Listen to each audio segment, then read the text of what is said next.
పైగా అసలు పబ్లిక్గా కనబడుతున్న కూడా అబద్ధాలు ఆడేస్తాను. నాకు ఒక ఛానల్ లేదు, నాకు అసలు ఉండడానికి ఇల్లు లేదు, నేను చాలా అసలు ఇప్పుడు పేదవాడిని అంటారు. సాక్షి పేపర్ ఎవరిది, సాక్షి ఛానల్ ఎవరిది, సిమెంట్ ఫ్యాక్టరీస్ ఎవరివి, ఈ ఇక్కడ నుంచి హైదరాబాద్ కానీ లేకపోతే అమరావతిలో కానీ లేదంటే బెంగళూరులో కానీ ఈ బిల్డింగ్స్ ఇవన్నీ ఎవరివి? ఇప్పుడు మీరు అక్కడ సాక్షి ఛానల్ లేదు అనుకోండి, మీరు అబద్ధం చెప్పినా పోనీ చెప్పడానికి అన్ని కనిపిస్తున్నా కూడా అబద్ధాలు చెప్తే కూడా నమ్మడం అసలు జనాలు ఎలా నమ్ముతున్నారు నాకు ఇప్పటికీ అదే అర్థం కావట్లేదు. కొంతమంది వైసీపీ వాళ్ళు ఇంకా వాదిస్తారు, మాకు ఛానల్ లేదు, మాకు పేపర్ లేదు అంటే. మరి ఇవన్నీ ఎవరిగా కూడా అసలు అంటే కనబడకపోతే అబద్ధం చెప్తే ఒక అర్థం ఉంది, కానీ అన్ని కనిపిస్తున్నా విజిబుల్ గా కనిపిస్తున్నా కూడా ఆయన ఏం చెప్పినా జనాలు నమ్ముతారని జనాలను ఇంకా మోసం చేయాలనుకోవడం చాలా దురదృష్టకరం. ఓకే, చంద్రబాబు నాయుడు గారిని ఎలా చూస్తారు, ఏమి నేర్చుకున్నారు ఆయన దగ్గర? చంద్రబాబు నాయుడు గారు ఒక విజనరీ అండి.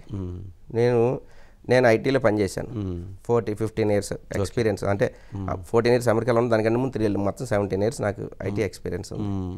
ఈ రోజుకి నెక్స్ట్ 20 సంవత్సరాల్లో ఎలాంటి టెక్నాలజీకి జాబ్లు వస్తాయి అనేది నిజంగా నన్ను అడిగితే నేను చెప్పలేను. మీరు ఇదే క్వశ్చన్ చంద్రబాబు గారిని అడగండి, టక్ టక్ టక్ టక్ చెప్తారు. అవునా? 100%. ఆయన మాట్లాడే టెక్నాలజీ కానీ మాకు కూడా ఆయన దగ్గర నుంచి వెళ్ళిన తర్వాత ఇదే మాట్లాడారు, డిక్షనరీ చూసి గూగుల్లో కానీ ఎక్కడైనా చూసి ఇదేంటో అని తెలుసుకునే పరిస్థితి. కానీ మీరు ఆర్టిఫిషియల్ ఇంటెలిజెన్స్ కోసం మాట్లాడండి, డేటా సైన్స్ కోసం మాట్లాడండి, ఐఓటీ ఇంటర్నెట్ ఆఫ్ థింగ్స్ కోసం మాట్లాడండి, లేదా సెల్ఫ్ డ్రైవింగ్ ఏదైనా టెక్నాలజీ కోసం మాట్లాడితే ఆయన వే అడ్వాన్స్. ఆయన సాఫ్ట్వేర్ అంటే సార్ ఎక్కడి నుంచి ఇన్ఫర్మేషన్ తెప్పించుకుంటారో, ఎక్కడి నుంచి ఏంటని ఎలా చదువుతారో మాకు నిజంగా తెలియదు. కానీ ఇంత బిజీ టైంలో కూడా నెక్స్ట్ 20 సంవత్సరాల్లో ఈ రాష్ట్రానికి ఎలాంటి జాబులు అవసరం, ఎలాంటి టెక్నికల్ స్కిల్స్ అవసరం అంటే ఈ రోజు టక్ చెప్పగలరు. దానికి అనుగుణంగా ఎప్పుడు కూడా సార్ ఏం చేస్తారంటే ఎకో సిస్టమ్ డెవలప్ చేస్తారు. ఇప్పుడు ఏంటి, ఆ స్కిల్స్ ఉన్న స్టూడెంట్స్ కావాలంటే మంచి యూనివర్సిటీస్ కావాలి, మంచి యూనివర్సిటీస్ కావాలంటే ఇన్ఫ్రాస్ట్రక్చర్ డెవలప్ చేయాలి, ఇన్ఫ్రాస్ట్రక్చర్ డెవలప్ చేస్తే ఇన్వెస్టర్స్ వస్తారు, కంపెనీలు స్టార్ట్ చేస్తారు. మొత్తం ఆయన ఒక ఎకో సిస్టమ్. దానికి ఎగ్జాంపుల్ మీరు హైదరాబాద్.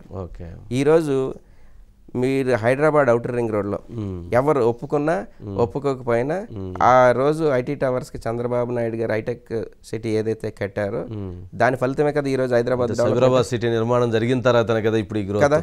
సో మీకు ఇప్పుడు తెలంగాణకి అత్యధిక ఆదాయ వనరు హైదరాబాద్ నుంచి వస్తుంది కదా, సైబరాబాద్ కదా.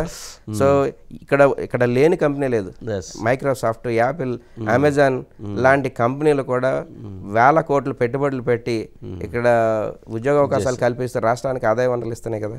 ఈ అంతా ఎవరి ప్రణాళిక? చంద్రబాబు నాయుడు గారు కదా. ఇప్పుడు కేటీఆర్ గారు కూడా అంతకు ముందు ఒప్పుకున్నారు కదా, ఇది చంద్రబాబు కాదనలేను కదా ఇప్పుడు, ఎందుకంటే విజిబుల్ గా కనబడుతుంది కదా.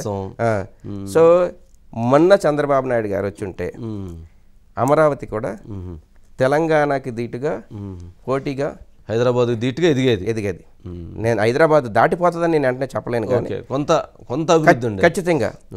అప్పుడు ఇంకొక 20 సంవత్సరాల్లో నేను సారు తెలుగుదేశం పార్టీ అధికారంలో ఉంటే తెలంగాణకి దీటుగా అమరావతి డెవలప్ చేసి ఆదాయ వనరులు సమకూర్చడంలో, ఉద్యోగ కల్పన చేయడంలో, ఇన్ఫ్రాస్ట్రక్చర్ డెవలప్ చేయడంలో ఎట్టి పరిస్థితుల్లో మేము తీసుకోం.